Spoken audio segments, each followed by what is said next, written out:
Hello all, Blue and Cheesy here. Whoa, here we go again. So this is part 2.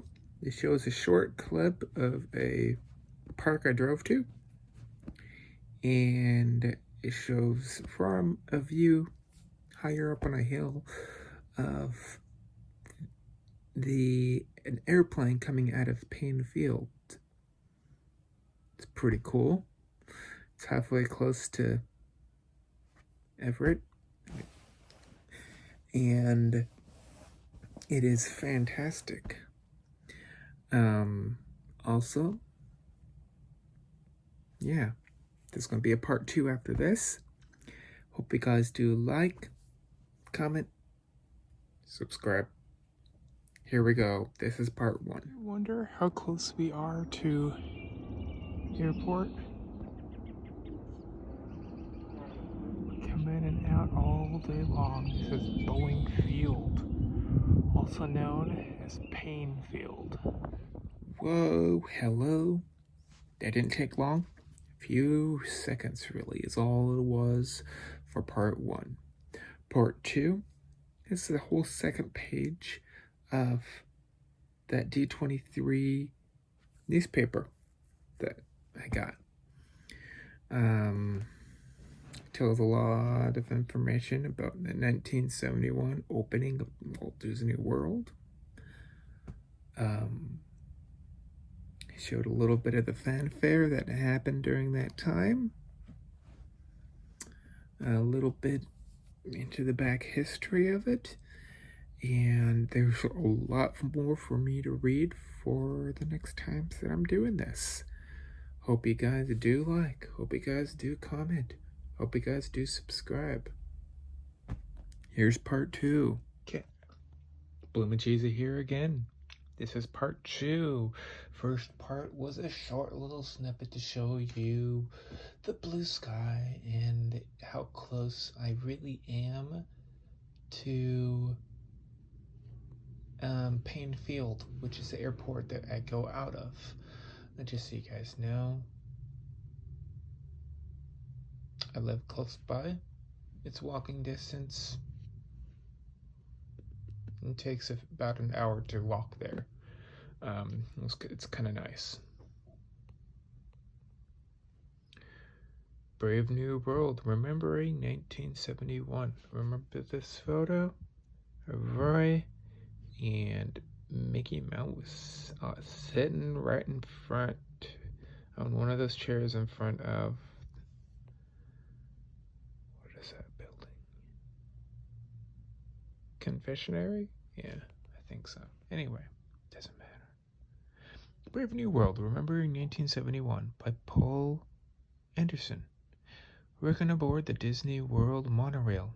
We're now embarking on a scenic journey over the highway of the sky. We're entering the vacation kingdom of the world. Today, you'll be seeing what we call Phase 1, but that's just the beginning. We'll have many exciting plans for the future. Guests boarding the monorail in October 1971 heard the enthusiastic message from future Disney legend Jack Wagner, renowned voice of Disneyland. It conveyed the two important pieces of information. Walt Disney World was not another Disneyland. It was a vacation kingdom with all this unfamiliar concept encompassed. And Walt now had enough land to keep his creative people busy for the next 50 years. It's been longer. Wonders abounded as the sleek monorail glided swiftly over the rails of the Disney theme park. There were man-made Seven Seas Lagoon and the innovative contemporary and Polynesian Village resorts. Both hotels had been built in the modern new way, using modular pre-constructed rooms that were filled into existing steel frame structures. Disney's Fort Wilderness Resort and Campground and state-of-the-art golf course added to the adventure, along with boating, horses, recreation, sports, and various other forms of entertainment. This was that entire vacation kingdom, the most expensive private construction project in the world at the time. Shape of things to come. One of Disney's final dreams began taking shape nearly 15 years earlier. Soon after Disneyland opened, Walt realized he needed more space for expansion and have more control over the area of the park. He determined that the East Coast location would be ideal to attract those who might want to visit Disneyland. But by 1964, he had settled on Florida, and so began a secret phase or purchase of land. With Walt's passing in 1966, his brother Roy changed the name of the project to Walt Disney World, so people would remember it was Walt's dream, while Epcot was the original raison d'etre of Disney World. Roy felt more financial sense to build the entertainment venue first in order to generate income for the experimental community in which Walt had given so much thought. So began the phase 1 in the nearly 6-year journey of the opening on October 1971.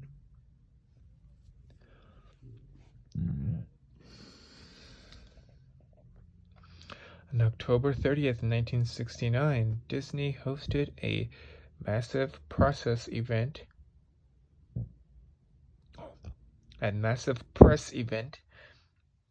at the Ramada Inn in Okochee, Florida. First time in Florida here was to help the unveiling of the models and plans for Walt Disney World Phase 1 to another audience. More than 350 out-of-state editors and reporters recalled Walt Disney World publicist and future Disney legend Charlie Ridgway. There was a film, dedicated models, renderings, and speeches.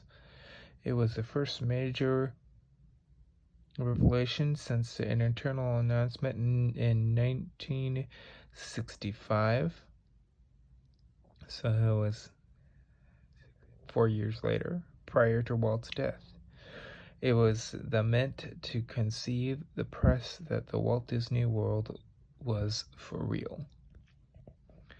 But people were having suspicious mainly because there was nothing to see at the time. There had been 16 months of excavation work, construction on more than 40 miles of canals, but nothing above ground. And the scheduled opening was barely 2 years away. Hopefully the models of renderings would fill up the gap. The opening of Walt Disney World Preview Center in January 1970 did raise the hopes of the disappointed with the merely canals and ditches. Inside the building, guests could view concept drawings, a 3-dimensional model of the entire Phase 1 project. A motion picture of what was phased for the first 5 years was also shown.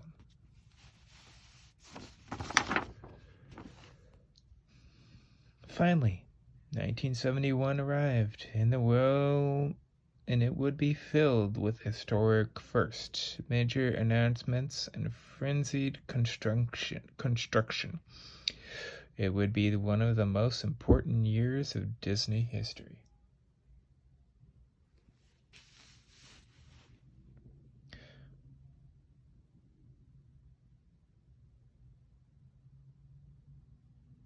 I'm going to read this, but I also know I'm going to read it again next Saturday, because this is where it stops. I'm going to stop there. That's fine.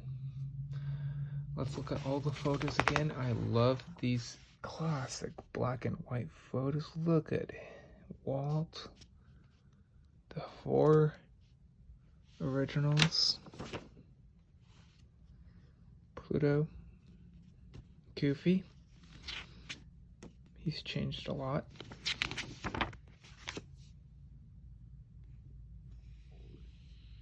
Balloons, 1971 opening.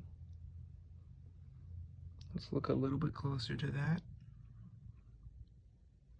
Look at how much crowd there was there.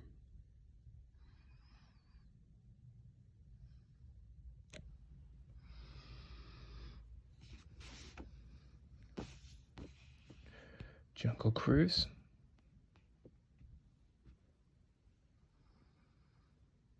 Solar eclipse with sunny eclipse.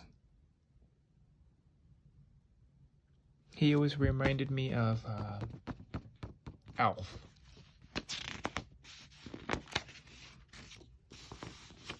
The way he looks.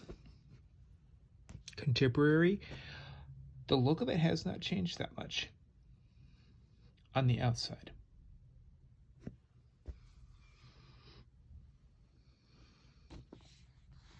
Living with the Land. This is the greenhouse in the center of Epcot.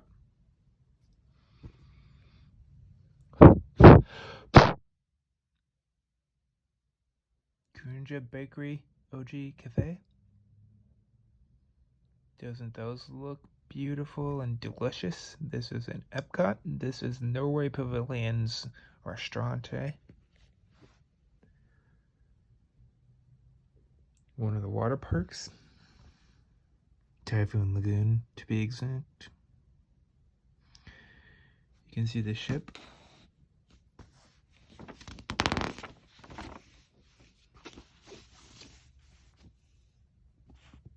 Sci-Fi Dine-In Theater Resort.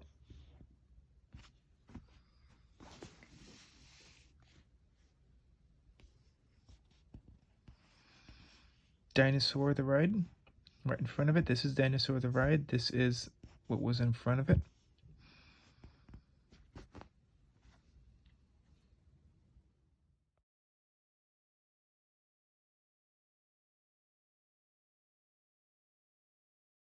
Surprise! I'm showing off something that I've recently finished. Okay.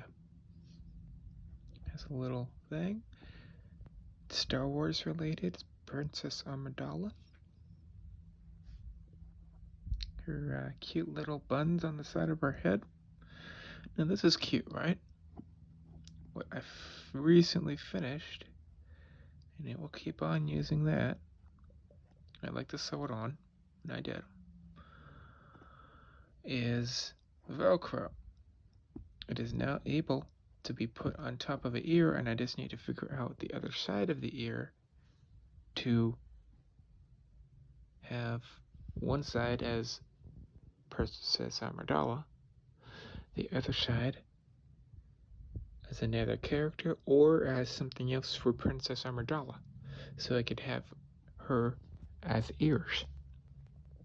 Did not start out as that. This came from Hallmark. I like it a lot. It's really squishy. Hope you guys do like. Here's the last part. Just so you guys know, at all of these Saturday videos, I will get as close as I can get to 15 minutes.